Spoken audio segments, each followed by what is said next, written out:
From storyflo, this is your daily audio brief. Hey, it's Jessica. July 22nd. 10 things to be aware of before the day starts. Let's get into it. First, from Axios top. U.S. measles cases surpass last year's total. Tracker. The U.S. measles case count for this year has surged past last year's total and now stands at 2,295. A level that hasn't been seen in 35 years, according to a Johns Hopkins University tracker that compiles state and local health data. Why it matters?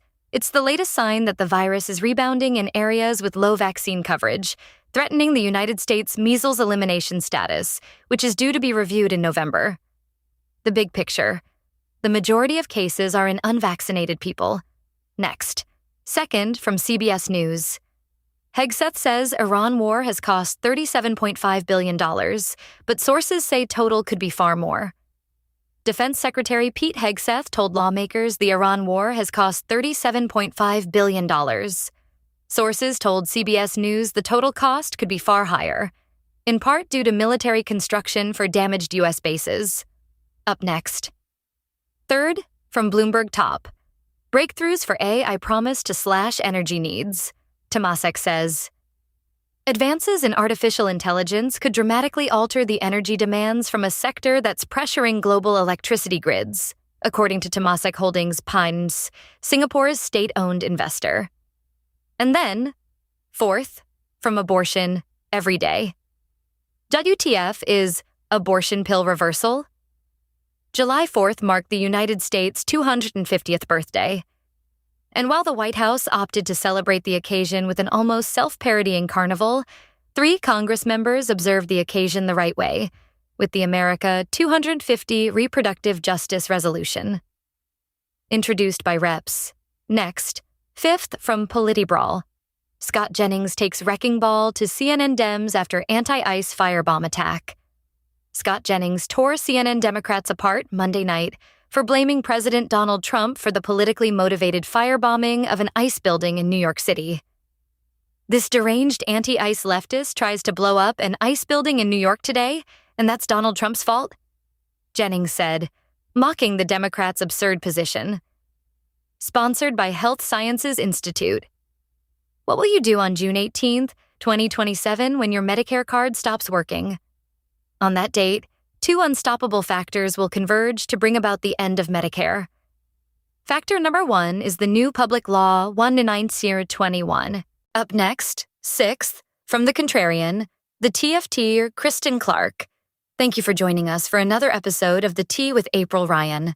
Today, April was joined by Kristen Clark, General Counsel of the NOACP's Legal Defense Fund. Join us live every Tuesday and Thursday at 5:30 p.m. ET. To read more about demanding justice for kind-hearted and warm older brother Nolan Xavier Wells, click here. And then, seventh, from Haley Stevens. I'm on TV. Friends, this is a big milestone for our campaign. Our first TV ad went on the air across Michigan last week. I'm excited for you to watch it. We decided to go with this ad because it's about why I love this state. It's personal. It's my story of growing up here in Michigan and what it means to be a part of the middle class. Next, eighth, from the Free Press, a letter to the free speech hypocrite who ran PEN America. This month, Dinao Mengistu quit as president of PEN America, an organization dedicated to defending literature and free expression, to protest its publication of A Silent Moratorium, a report on Israeli and Jewish writers who described facing rising isolation and exclusion. The article featured interviews with some 30 writers, editors, and agents who described being ostracized, demonized, and silenced for failing to disavow Israel, and in some cases for simply being Jewish. Up next, ninth, from the Free Press. What the movement taking over the Democratic Party wants. In the span of just a couple of weeks, Democratic voters across the country did something that establishment strategists claim voters never do. They threw out safe, entrenched incumbents for candidates far to their left. Claire Valdez, Brad Lander, and Daria-Liza Avila Chevalier swept New York's House primaries after New York City Mayor Zohran Mamdani campaigned hard on their behalf.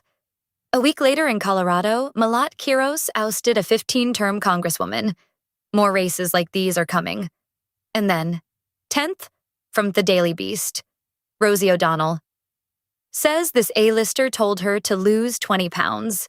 Rosie O'Donnell revealed an A-list director advised her to drop a significant amount of weight while shooting one of her most loved films. The actress and comedian shared the anecdote in an interview with People published Tuesday. Mounjaro changed my life, O'Donnell told the outlet. I couldn't even pronounce it at first. I started 3 years ago when I was diagnosed with type 2 diabetes. I was stunned at how it quieted the food noise. I've had trouble with my weight my whole life, she said. That's the day.